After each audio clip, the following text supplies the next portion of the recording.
ఇప్పుడు ముసలివాడినైనా ముసలివాడు చిన్నప్పటి నుంచి చూసుకుంటూ వస్తున్న ముసలివాడినైనా ఇప్పుడు. కాబట్టి ఏం జరిగింది అక్కడ? నీతిమంతులు ఎలానట?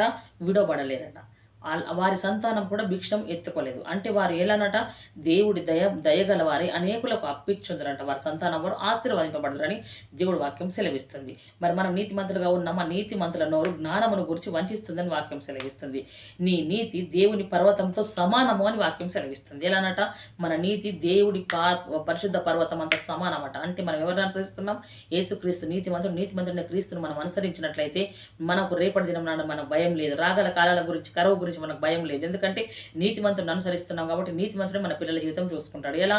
ఆయన నీతిమంతుల పిల్లల్ని విడవబడుట కానీ వారి పిల్లలు వారి సంతానం భిక్షమెత్తుట కానీ నేను చూడలేను అంటున్నాడు. కాబట్టి ఈ రోజు నుంచి నీతిమంతుడైన దేవుని నిజముగా అనుసరించి ఆయన కొరకు బ్రతుకుదుముగాక. మన సంతానంకు దేవుడు నీతిని సంపాదిస్తే సర్వం మనకు మనము సంపాదించినట్లే.